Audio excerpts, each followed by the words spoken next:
Bonjour à toutes et à tous, soyez les bienvenus pour une nouvelle saison du débrief sur Foot Normand, l'émission consacrée au championnat de National 2 et de National 3 pour les représentants normands alignés à cet échelon. C'est la 5e saison de suite qu'on se retrouve de manière quasi hebdomadaire chaque lundi soir pour parler de nos équipes favorites alignées donc encore une fois au 4e et 5e échelon. Cette saison, on va reprendre une formule que vous connaissez ou presque, parce que le débrief va connaître peut-être son évolution la plus significative depuis sa création il y a maintenant 5 ans. Je ne serai pas tout seul à présenter et à me retrouver en face caméra. Nous serons un petit peu plus nombreux. Thomas Bèze, que vous connaissez très bien sur les différentes propositions audiovisuelles de Foot Normand depuis quelques saisons. Thomas, bonjour. Salut Aurélien, salut à tous, très content de vous retrouver pour cette nouvelle saison, hâte que ça débute. Ouais, tout à fait, ça a même un petit peu débuté ce week-end pour cet épisode, on vous expliquera tout ça. Et puis le chef d'orchestre, celui qui chapeaute absolument tout, le ciment de Foot Normand, Mathieu Billot. Bonjour tout le monde. Ouais, ça va Mathieu ? Ça va très bien. Ouais, les vacances sont finies depuis un moment pour toi. Les vacances sont finies depuis un moment, ouais, tout à fait. La reprise est actée depuis quelques semaines déjà. On va présenter dans un premier temps ce nouveau format du débrief qui viendra pas seul, ce format, puisqu'il y aura un vrai programme à chaque épisode, un peu plus d'éditorialisation, le mot est un petit peu compliqué à dire. L'idée, messieurs, c'est de faire en sorte que le débrief en soit un véritable. Il y aura toujours des invités. On accueillera le premier invité d'ici quelques secondes maintenant. Mais voilà, on est tous tombés d'accord. Mathieu, c'est vers toi que je vais lancer cette présentation. On est tombés d'accord sur le fait que se reposer juste sur la vidéo, on avait fait un petit peu le tour de la question. Ouais, non, mais l'idée c'est de garder ce qui fonctionnait précédemment, donc c'est-à-dire de montrer le maximum de buts de nos équipes normandes qui évoluent à ces niveaux et d'enrichir ça avec la présence d'un ou deux invités, un ou deux acteurs de ces différents clubs qui évoluent en N2, N3 pour revenir sur leurs prestations du week-end et pour débattre également avec les personnes de Foot Normand, donc que ce soit toi Aurélien, Thomas ou moi-même.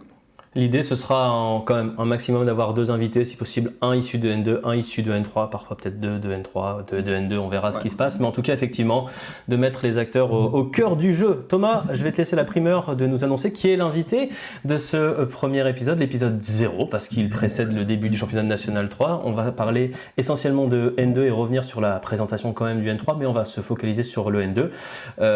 Alors, c'est pas que c'est un invité extrêmement original, mais l'idée est quand même venue de toi à la base, donc vas-y, il est pour toi, l'introduction est pour toi. C'était pour moi le pont parfait. Il a mené son équipe en N2 à l'issue de la saison dernière. C'est le coach de l'année au niveau N3 Normandie. C'est Djilali Bécard, bien entendu. Et le voilà, Djilali. Comment ça va, Djilali ? Ça va et vous, messieurs ? Écoute, ça plutôt va. Bien. Sûrement un petit peu moins bien que toi. On va tout de suite briser le mystère. On est 48 heures après le lancement de la saison de ton équipe. Vous avez gagné du côté de Blois. Donc félicitations. Applaudissements à distance. Bon, j'imagine que ça fait du bien d'entamer un championnat à l'extérieur quand on est promu par une victoire. On va revenir tout de suite sur les images, notamment avec Thomas, mais on prend déjà le pouls. Ça va bien là. Oui, complètement. C'est, je pense pour tous les entraîneurs, un peu l'appréhension sortir d'une prépa qui a été longue. Une première victoire pour ce retour en N2, une première victoire normande aussi dans la saison. Et une première victoire aussi, voilà, c'est plus à titre personnel, parce que c'est vrai qu'à m'échapper depuis 3 ans sur les ouvertures de championnat. Donc c'est bon pour la confiance, même si tout n'a pas été simple dans ce premier match.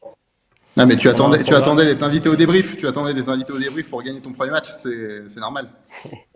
Si y a un lien de cause à effet, je vais revenir tous les lundis.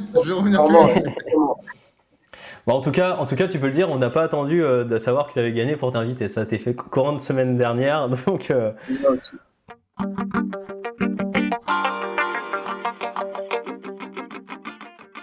Vous voyez le programme qui s'affiche tout là-haut. On vous a présenté le nouveau débrief il y a quelques instants. On va passer donc au chapitre qu'attendre du FC Dieppe cette saison. Et on va tout de suite se tourner vers les images de ce premier week-end de championnat. C'est toi, Thomas, qui t'es chargé essentiellement du montage.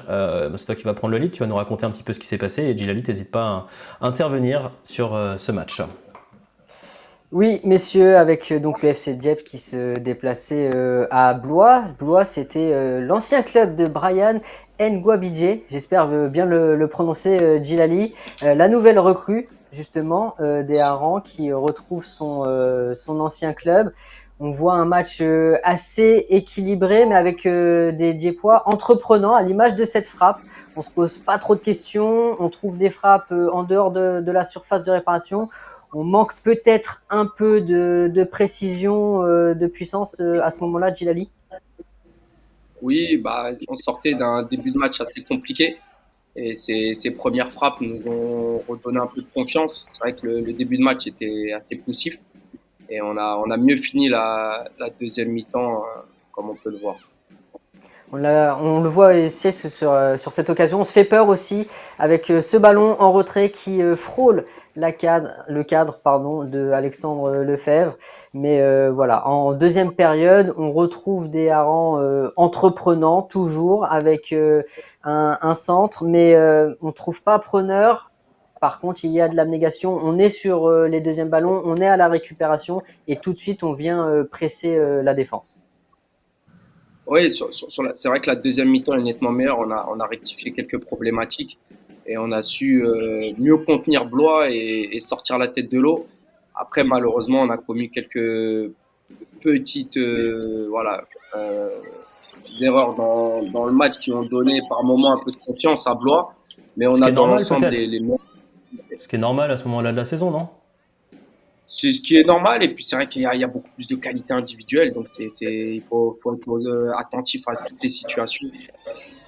Mais messieurs, je vous coupe parce que c'est la 96e minute de jeu et c'est Rémi Chombard qui vient délivrer les harengs. Alors il y a une première frappe de Hervé Malébé qui est repoussée, mais Rémi Chombard qui est là pour reprendre ce ballon et c'est la délivrance. Ça fait donc 1-0 à la 96e minute de jeu. Qu'est-ce qu'on ressent à ce moment-là? Bah, moi, pour le coup, du soulagement, parce que on a eu une deuxième mi-temps qui était assez aboutie défensivement et offensivement. On a eu des opportunités sur des pas arrêtés. Et on était à un moment de se dire, est-ce qu'on va pas être frustré de ne pas gagner? Et à l'image de la dernière action, parce que c'est la 95e, on est à l'extérieur, on est 8 dans la surface. Ça montre aussi la volonté qu'on avait et je pense que c'est aussi la confiance qu'on a emmagasinée l'année dernière. Où on sait que les matchs peuvent se gagner jusqu'au bout. Et c'est une réelle satisfaction sur l'état d'esprit affiché et puis bah, sur le résultat. Après, sur le reste, il y a forcément des choses à améliorer, mais ça va venir. Alors, Djilali, On voit le but, tu parles de la confiance, confiance héritée un petit peu de la saison dernière. Justement, il y avait quand même il y avait beaucoup d'acteurs de la saison dernière, je crois, dans le 11 de départ samedi à Blois. Ouais, j'ai l'impression que tu essayes quand même de surfer sur les acquis de la saison dernière. Ben, c'est une vraie force. C'est sûr qu'on a fait un recrutement pour améliorer l'équipe, mais c'est aussi permettre à ces recrues d'arriver sans avoir la pression d'être tout de suite opérationnel. Donc j'avais fait le choix d'utiliser un maximum de joueurs de la saison dernière. C'est ce que j'ai fait aussi en prépa. Alors forcément, on a un temps d'ajustement par rapport à la N2, mais dans l'état d'esprit, dans les connexions entre nous, dans les choses que chacun doit faire, on est déjà prêt. Et je pense que c'est en partie ce qui a fait la différence sur ce match. Blois avait aussi beaucoup de nouveaux joueurs, un nouveau coach. Et à un moment, ben, ils se sont peut-être posé la question de savoir est-ce qu'il fallait le gagner, est-ce qu'il fallait pas le perdre. Nous, on s'est pas du tout posé la question parce que l'année dernière, ces scénarios-là, on arrivait à constamment à les faire tourner en notre faveur. Et encore une fois, ce week-end, Il va y avoir une question, forcément, elle est dans notre sommaire, Djilali. elle est assez générale. On en a parlé ensemble dans le cadre d'un article de présentation qui est sorti sur footnormand.fr en fin de semaine dernière. Qu'est-ce qu'on doit attendre de ton équipe pour cette saison? Alors sur le plan purement comptable, on doit à minimum, en tout cas pour moi, ambitionner le maintien parce qu'on a la qualité, parce qu'on a l'historique, parce qu'on a les infrastructures. Après, quand vous restez aussi longtemps dans une division, il faut se remettre à niveau. On voit surtout au niveau du, du style de jeu, de la vitesse de jeu qu'il y a une mise à jour et c'est pour ça qu'on a fait une grosse prépa. Moi, j'ai de l'ambition. Alors, elle n'est pas démesurée. Je pense qu'on peut regarder tout le monde dans les yeux. Le faire sur 30 matchs de suite, c'est différent. Le rythme aussi du championnat est différent. Là, on enchaîne 6 matchs pour commencer. Vous ne le faites jamais en N3. En N3, c'est 3 matchs maximum de suite. Donc ça aussi, pour les organismes, voilà, il faut s'attendre à, je pense, de l'irrégularité, mais de la performance de notre part. Moi, l'objectif, voilà, le cap que j'ai fixé, c'est d'aller chercher les 40 points pour avoir une fondation solide pour essayer se mêler à la lutte l'année d'après. Voilà, c'est une ambition que j'ai donnée au club. Le club est intéressé. Après, il y a plein de paramètres à prendre en compte, le déplacement, la logistique. C'est vrai que ce N2-là est devenu très, très costaud à tous les niveaux. Donc, il faut être ambitieux et mesuré en même temps. Mais il n'y a pas de raison, en tout cas, qu'on ne réponde pas présent sur la durée. Il faudra confirmer ça dès la semaine prochaine contre Bischheim. Oui, Thomas? Il y a quand même une stat après cette première victoire à l'extérieur, puisque si on compte la saison dernière, c'est la 11e de suite à l'extérieur. Et ça, on sait que c'est important de bien se déplacer pour réussir un championnat aussi. Ça a bossé. C'est important. On sait qu'à domicile, on a un public et on a une ambiance. Il y avait nos supporters là à l'extérieur. Les gens de Blois étaient étonnés.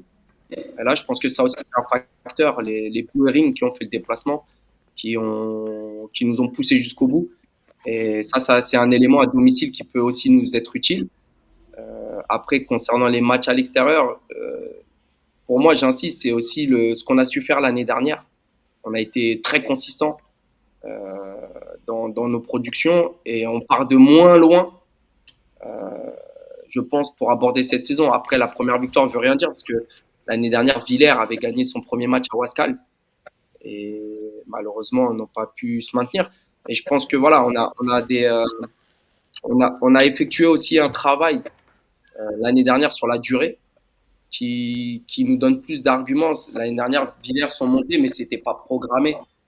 Nous, on a vraiment préparé cette accession. Je pense que ça aussi, ça va être un élément qui va être important pour bien figurer. Alors, je ne veux pas te porter la poisse, mais il y a 2 ans, Vire avait aussi gagné son premier match contre Beauvais et puis c'est descendu aussi. Hein. Bon, ça c'est. La clé, c'est de gagner le deuxième. La clé, c'est de gagner le deuxième. Exactement. Donc, je disais, rendez-vous contre Bischheim. On va avancer dans cette émission. En tout cas, bravo, Djilali. Bravo pour cette première victorieuse. Ça fait vraiment plaisir de voir Dieppe tout simplement réussir ses débuts. Il y avait 2 autres matchs au programme de ce début de championnat national 2. Dans l'autre groupe, on retrouve des Normands, Granville et Avranches. Là, pour trouver des buts, va falloir creuser. Thomas, on va se tourner vers le premier. Le déplacement très chaud pour l'US Avranches du côté de Bordeaux. Oui, un déplacement toujours particulier dans une ambiance qui n'est pas forcément habituelle en National 2, vous l'imaginez bien. Il va falloir creuser pour trouver des buts et j'en ai toujours pas trouvé à l'heure actuelle. Pourtant, la première occasion, c'est bien pour les Avranchinais avec ce bon ballon en profondeur. Mais on va voir Idrissa Assedi qui loupe un peu sa reprise. On demande une main, mais j'ai pas l'impression qu'il y ait grand chose.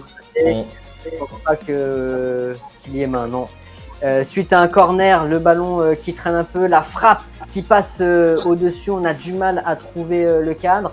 Bordeaux qui accélère, qui va lui aussi donc se procurer des occasions, mais on tombe sur un très bon Anthony Beuve et aussi un peu de maladresse avec ce lob qui qui est directement redonné au gardien. On retrouve Idrissa Seydi, très remuant dans cette première période, mais le bon retour de la défense. Bordeaux qui continue d'attaquer.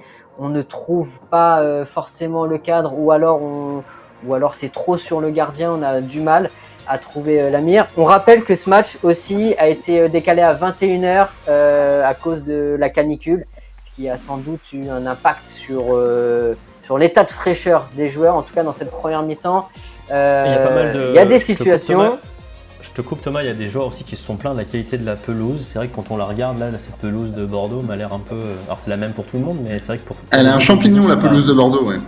Ouais, c'est ça. Oui, donc forcément, pour les joueurs techniques, c'est pas le plus facile. On a ce ballon en retrait de... mince, j'ai plus son nom. Jordan Adeoti. Exactement, mais Idrissa Seydi qui loupe sa reprise malheureusement. Quelques frayeurs dans la surface avranchinaise, notamment avec, vous allez le voir, cette reprise. Et c'est Aymeric Dudouis qui repousse ce ballon. On réclame là aussi une main, mais c'est bien la poitrine. On va le revoir sur ce ralenti. On n'a pas l'angle exact, mais il me semble que c'est quand même la poitrine qui repousse la tentative. Il y a le risque de se la mettre contre son camp aussi, donc il s'en sort bien, je pense aussi. C'est exactement ça. Bordeaux qui continue d'attaquer, mais on voit que c'est trop peu pour inquiéter Avranches. On en restera là, un score 0-0, mais au final, est-ce que c'est pas un bon résultat pour les Avranchinais ? Ouais, je pense que ça peut être un bon résultat. Moi, c'est mon avis, mais alors celui qui va être bien placé peut-être pour répondre directement à ça, ça va être toi, Djilali. Déjà parce que tu connais cette équipe d'Avranches puisque tu les as rencontrés en préparation. Vous avez perdu alors assez nettement 4-1, je crois, mais de mémoire, vous avez pris 2 buts sur la fin.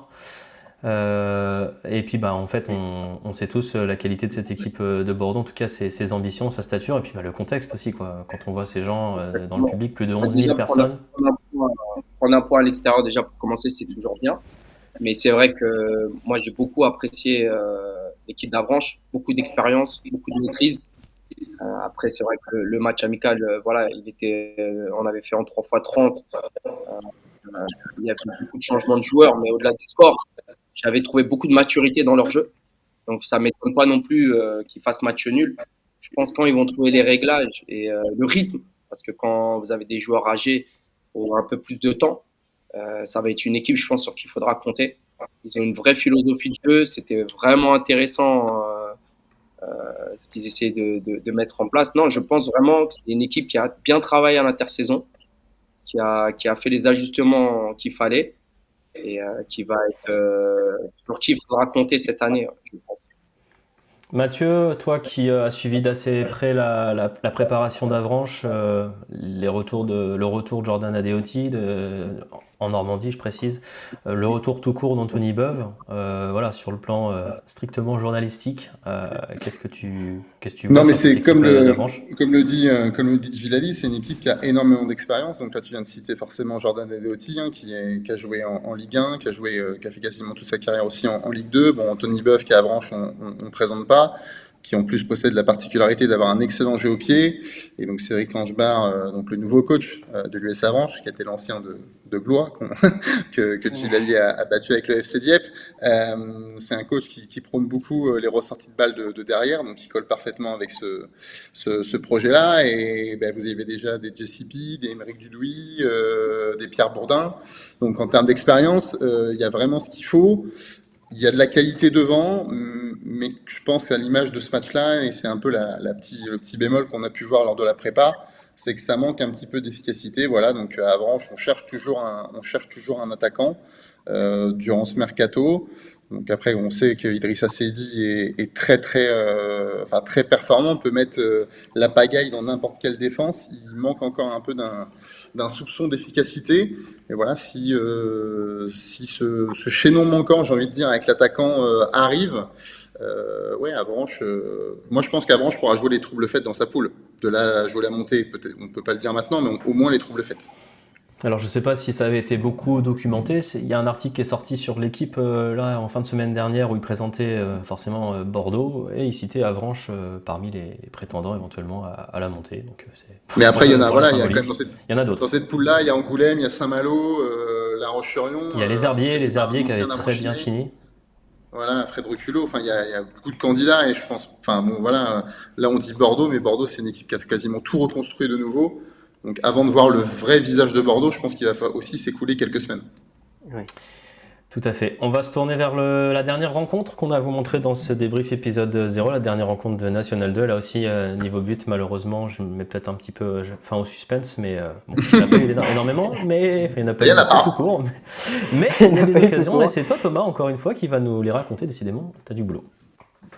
Il y a du boulot, mais il n'y a pas beaucoup de buts. En effet, donc c'est le FC Choré promu en National 2 qui se déplace au stade En National Louis 2, Dior. en National 2, pardon. En National 2, oui, promu en Pardon. National 2 du National 3. Mais on va voir une première mi-temps un peu brouillonne des deux côtés avec des situations. On arrive à trouver les centres, mais le dernier geste n'est pas là, à l'image voilà, de cette action où ça tergiverse un petit peu. On a du mal à trouver la dernière passe ou à s'ouvrir le chemin du but. Pareil, c'est une reprise. C'est jamais évident, Djilali, de jouer face à un promu aussi. Alors, pour le coup, c'est nous qui étions promus, mais effectivement, c'est jamais simple. Et puis, là, pour le coup, Grandville, je pense que c'est différent parce qu'ils ont été repêchés et ils devaient avoir aussi beaucoup d'envie. Et ils ont peut-être perdu un petit peu de temps dans leur préparation. C'est, à mon avis, plus ça qui a dû les pénaliser sur le premier match. On a vu, ils se sont fait peur sur cette tête en fin de première période. On n'est pas loin de voir un but au retour des vestiaires avec cette reprise d'Enzo Miss qui finit sur le poteau. Et quelques minutes plus tard, c'est la réponse de Vincent Bouquet pour les visiteurs. Et cette fois, ça frappe Magnifique. la barre transversale de Anthony Herbin. C'est à peu près tout à se mettre sous la dent dans cette seconde période. On notera la 75e minute de jeu. Jérôme Lemoine pour ce geste d'humeur qui est expulsé. Un deuxième carton jaune. Ça plaît rarement aux entraîneurs prendre un jaune sur ce genre de geste. Ah ben ça c'est sûr, mais c'est vrai que les arbitres, déjà l'année dernière étaient très bons, mais là ils sont très autoritaires, très stricts. On a pu le voir nous ce week-end où voilà, rien n'était permis avec les nouvelles règles, aucune contestation, aucun geste d'humeur, sinon c'était la sanction immédiate. Et pour le dernier quart d'heure, les Grandvillais qui se sont heurtés à un bloc bas, c'était très difficile de trouver la faille. Donc voilà, score nul et vierge, 0-0. Ouais, 0-0. Je vous le disais un petit peu quand on préparait l'émission. Quel est l'équipe qui va être la plus satisfaite parmi nos deux Normands qui ont fait 0-0 ce week-end? Est-ce que c'est Avranches ou que c'est Grandville? On a quand même l'impression qu'Avranches a fait une meilleure opération à l'extérieur à Bordeaux que Grandville à domicile contre un promu. Je ne sais pas si ça fait après, consensus général. après, on précise, hein, comme Djilali l'a dit, effectivement, Grandville a été repêché officiellement mi-juillet, même si c'était... voilà, on s'en doutait depuis plusieurs semaines, mais voilà, vraiment officiellement mi-juillet, et qu'ils ont l'effectif a été renouvelé à 70%, on va dire. Il y a 8 rescapés de la saison dernière, même pas forcément 8 titulaires. Donc voilà, donc les statuts, on parlait de statut de promu du FC Dieppe ou du statut de promu que peut avoir Choret. Voilà, ça c'est sur le papier. Voilà, encore une fois, je pense que l'objectif de Grandville cette saison, c'est de se maintenir sportivement, de ne pas dépendre des malheurs d'un concurrent, des malheurs financiers. Et donc voilà, c'est une première étape.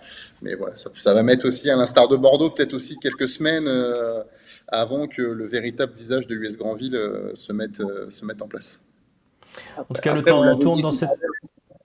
Vous l'avez dit tout à l'heure, pardon, la chaleur a joué un rôle très, très important. Il faisait très, très chaud et très, très lourd sur les terrains. Malgré les pauses fraîcheurs, moi, je l'ai ressenti en tout cas avec mon groupe en termes d'explosivité, de vitesse de course. Les joueurs ont été très vite dans le dur. Et je pense que ça aussi, ça a eu un impact sur le fait de marquer et d'avoir un peu cette lucidité pour finir les actions. C'était un facteur qui, je pense, a été très limitant ce week-end. Je vous disais, on est dans, on a le temps qui tourne dans cet épisode, pardon, mais on a terminé la partie nationale 2. On va se retourner vers le bilan des résultats tous ensemble avec les résultats du groupe A. Il y a 2-0-0, c'est pour nous, bingo. Résultat quand même marquant. Résultat marquant quand même avec Angoulême. L'Angoulême SC qui gagne 3-0 contre Dinan-Léon. David Giguel et ses hommes qui prennent la tête du championnat. La Roche-Vendée de Fred Reculot, 3-3 contre Locminé, le premier classement. Il est très simple. On se disait ça tout à l'heure, Mathieu. Les vainqueurs sont là-haut et les perdants sont en bas. Hein. Ah voilà, on se donnera rendez-vous pour la semaine prochaine pour le classement. Alors, écoutez, on vous le met quand même. On vous le met le classement. Angoulême tout là-haut. Ce qui est quand même positif, c'est de se dire qu'il n'y a pas de défaite normande ce week-end. L'US Avranches et l'US Granville qui ont toutes les deux lancé leur championnat d'une manière ou d'une autre. Et c'est l'essentiel, d'ouvrir le compteur points. Parce que des fois, ça peut aussi traîner dans les têtes. Hein, Gilali, quand vous restez scotché à 0 en première, deuxième ou troisième journée, un point, au moins vous avez ouvert le compteur, quoi.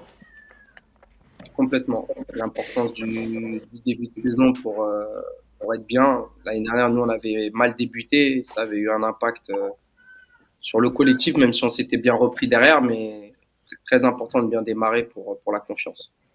Et vous voyez le calendrier de la semaine prochaine, l'US Avranches qui recevra les Voltigeurs de Châteaubriand. Ce sera à l'US Granville de se déplacer au Girondins de Bordeaux avec un accent très normand sur ses premiers rendez-vous. Vous voyez le reste du calendrier. Le groupe B, désormais, les résultats où on retrouve le FC Dieppe, vainqueur donc de Blois avec une journée. Alors, c'est pas que je veux minimiser votre performance, Gilali, mais 4 victoires à l'extérieur, Colmar, Épinal, Bourges et Dieppe. Donc, voilà, il faisait bon se déplacer dans cette première journée. Alors, je sais pas s'il y a des explications à donner. Mais en tout cas, c'est des équipes qui n'ont pas encore joué à domicile, qui tracent la première partie du tableau.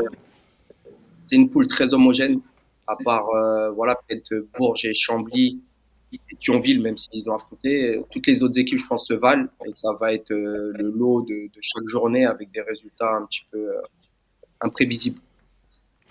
Le programme de la semaine prochaine, alors on savait qu'il était déjà très attendu ce premier match en National 2, alors avec la victoire en prime pour lancer le championnat, je pense que Jean Dasnias va répondre présent pour ce rendez-vous. Je pense qu'on a hâte, on le prépare dans les meilleures conditions possibles après cette victoire.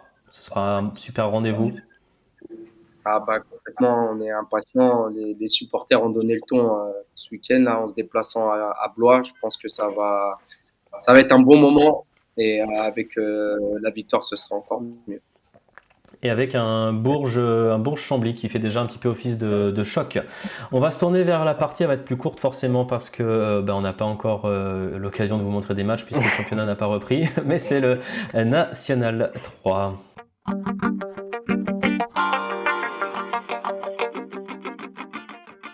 Le National 3 qui reprendra la semaine prochaine avec une vérité importante sur la ligne de départ. Après, je vais pas parler d'hécatombe, c'est un petit peu fort, mais après les déceptions de la saison dernière et les nombreuses relégations, on aura moins d'équipes sur la ligne de départ. Mathieu, c'est un petit peu ça la vérité. 7 équipes seulement cette saison.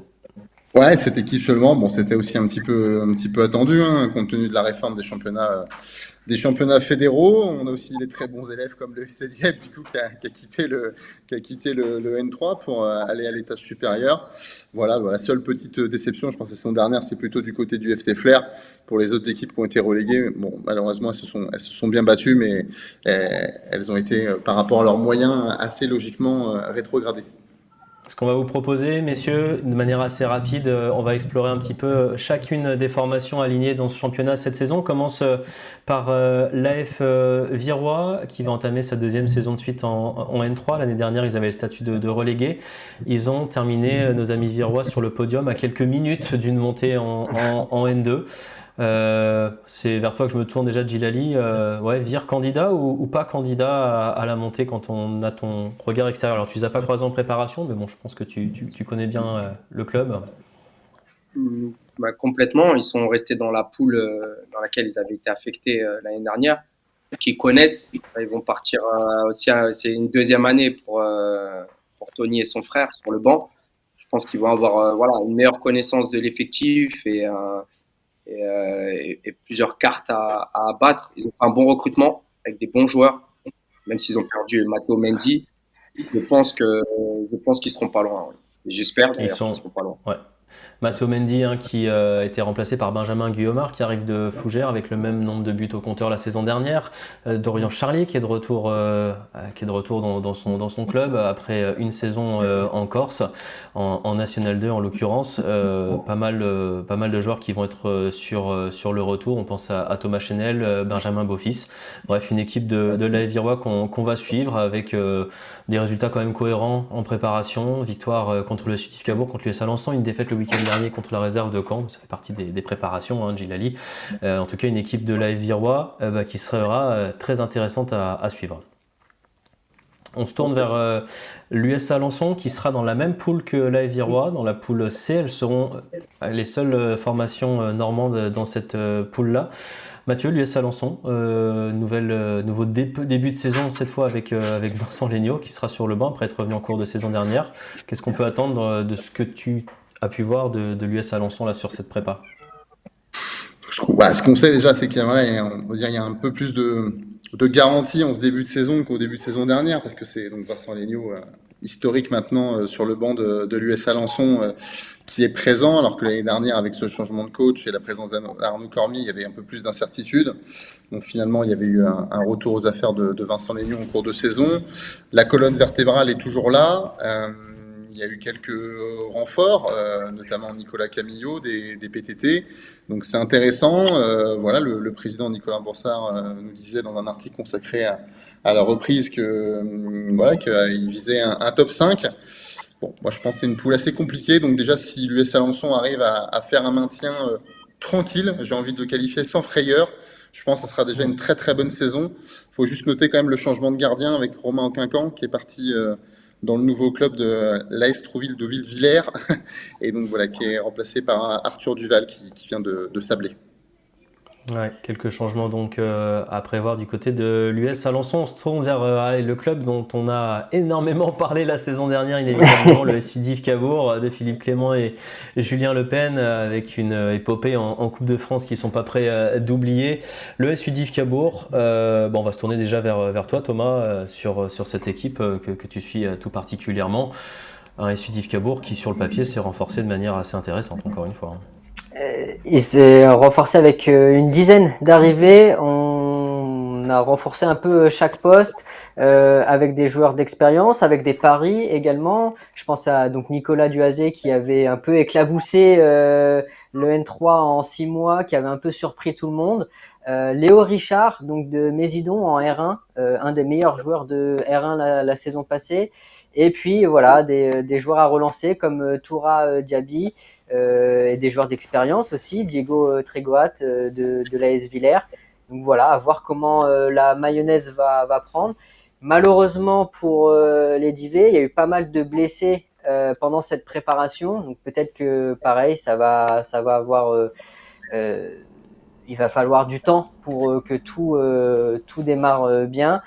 Voilà, Duazé qui est incertain mais pas forfait pour ce week-end, touche à la cheville. Toura Diaby qui est donc lui est forfait élongation, donc il en a encore pour une quinzaine de jours. Léo Richard qui s'est démis l'épaule, donc qui est pareil incertain, mais voilà, il y a des arrivées aussi du côté on y vient tout de suite. On y vient tout de suite sur les arrivées. Je profite qu'on ait Djilali. Djilali, c'est une équipe que tu as rencontrée dernièrement en match de préparation. Une équipe qui vous a donné un petit peu de fil à retordre, si je ne me trompe pas. Complètement.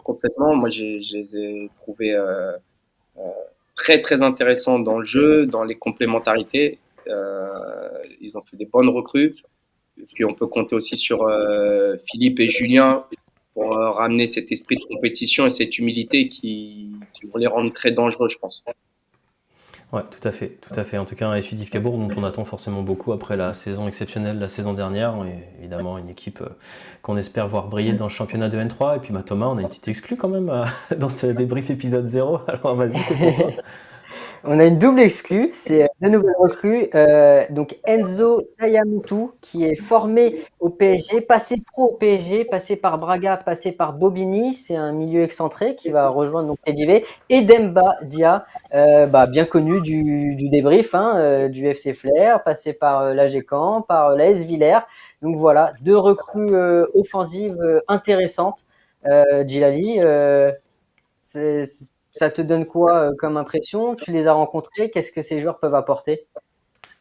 Alors, Demba, les deux n'ont pas joué contre nous, mais Demba, je le connais puisqu'il jouait à Flair et puis je l'avais suivi l'année dernière. Très, très bonne recrue qui va amener de la puissance, de la vitesse.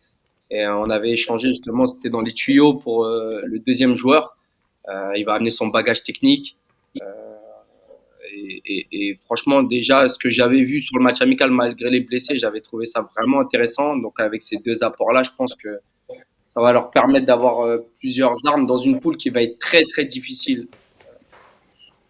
de Ouais, N3. on y vient tout de suite, hein. On va y venir tout de suite, on vous présentera les groupes, on va continuer à vous détailler le programme, enfin les équipes alignées avec le petit nouveau sur la ligne de départ, le Havre Cocrioville qui a décroché sa montée sportivement en gagnant le barrage de R1 contre la Estroville-Deauville avant la fusion. Une équipe qui a un petit peu la curiosité, Mathieu, de cette saison de N3, on va pas se le cacher, c'est la première fois qu'ils évoluent à ce niveau-là. Ils ont globalement à la fois tout à prouver, pas grand-chose à perdre, j'ai l'impression. Non, voilà, c'est sûr que ça va être la nouveauté, la curiosité. Après, ils se donnent les moyens d'exister dans ce championnat-là avec une douzaine de recrues. La dernière en date, Zaïd Eradik, un défenseur central qui jouait à Andrézieux en N2 la saison dernière. Donc voilà, c'est vrai que sur le papier, ils ont le statut un petit peu de petit pousset, mais je pense qu'ils vont en embêter plus d'un. Puis ben, c'est quand même un petit peu le FC Dieppe à l'étage au-dessus. Ils peuvent aussi bénéficier de la dynamique de la montée, hein, donc avec en plus tous ces jeux sur une finale. Donc je pense que ça peut être une surprise, une bonne surprise du côté normand en ce début de saison. On va enchaîner sur les différents protagonistes avec un protagoniste qui l'année dernière a réalisé une excellente saison, un petit peu dans la même veine que ce qu'ont fait Vire et Dieppe. Le CMS Wassel, sans un FC Borgo stratosphérique, ils auraient certainement été dans la course pour la montée. Une équipe du CMS Wassel qui, allez, de manière générale, s'est déplumée sur le front de l'attaque. Mais d'après ce qu'on entend, les différentes recrues opérées par les Océliens serait particulièrement intéressante. Encore une fois, Djilali, c'est toi qui va être très utile. Tu les as rencontrés en match de prépa. Ils t'ont même battu, il me semble. Exactement. C'est vrai qu'ils perdent leurs deux joueurs les plus décisifs, mais ils ont fait ce que je leur disais à Draman. Il a déniché encore des joueurs de qualité. Et peut-être que justement le départ des deux éléments, Adama et du petit Alors on Samora, précise que c'est bah, Adama Sidibé qui est parti du côté de Saran, Ibrahima Samoura qui est parti du côté de Queviron Métropole, qui a fait au passage une entrée remarquée contre le Stade Malherbe ce week-end. C'est des grosses pertes, mais derrière, ouais, il a réussi à trouver encore une fois. exactement. Ça va ouvrir. En temps, on l'a vu, il y a des joueurs. Il récupère aussi Dembo Savan, qui avait pratiquement pas joué l'année dernière, qui avait été très, très, très bon il y a 2 ans. Non, non, je pense qu'ils sont vraiment solides, dynamiques. Et moi, je les ai trouvés dans un autre style que celui de l'année dernière. Vraiment très intéressant. Et je pense que ils vont bien s'exprimer cette année dans leur championnat. Une dernière équipe, pardon, non, deux dernières équipes, j'en oublie une, le Stade Malherbe, la réserve du Stade Malherbe, faut pas l'oublier, on l'a cité tout à l'heure, qui sort d'une victoire en préparation contre Vire, ce qui est pas rien. Là encore une fois, le spécialiste c'est peut-être plutôt toi Mathieu sur la réserve du Stade Malherbe, c'est quoi la dynamique? Parce qu'on sait que l'équipe première et le club de manière générale sont sur le lancement d'une nouvelle ère. Quelles sont les conséquences sur l'équipe réserve? Les conséquences sur l'équipe réserve, c'est que c'est une équipe jeune. Alors les réserves par définition le sont, mais là c'est peut-être encore plus jeune que d'habitude.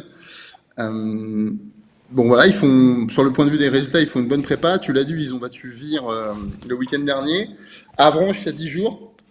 Forcément, il y a de la qualité, hein, avec des très bons jeunes qui ambitionnent d'aller voir au-dessus, pour certains d'entre eux, à très court terme. Maintenant, Djilali a fait référence, ils sont dans une poule comme beaucoup de clubs normands très compliqués avec beaucoup d'équipes parisiennes. Je pense que Djilali peut peut-être nous en dire un mot, mais où le défi physique va être très très important. Et les petits gabarits canets, je suis pas sûr que ça leur corresponde. Donc s'il n'y a pas de renfort, ça peut être compliqué pour cette équipe réserve. Complètement. Des équipes armées athlétiquement. et où il va falloir répondre sur du jeu de transition, être solide dans les duels.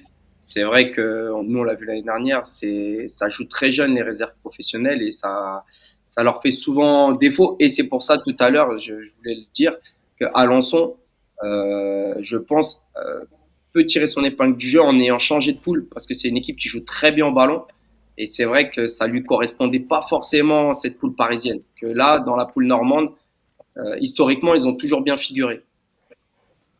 Dans cette On découvrira bretonne, ça. pardon.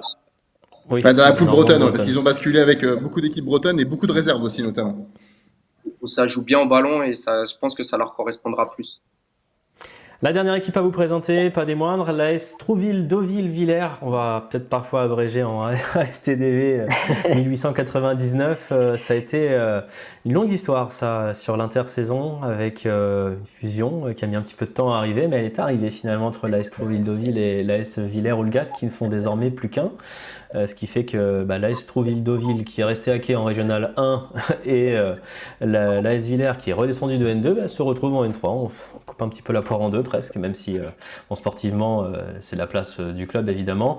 Là, encore une fois, à quoi s'attendre? Énormément de mouvements évidemment, ça c'est le cas typique d'une fusion, mais énormément de mouvements tout court.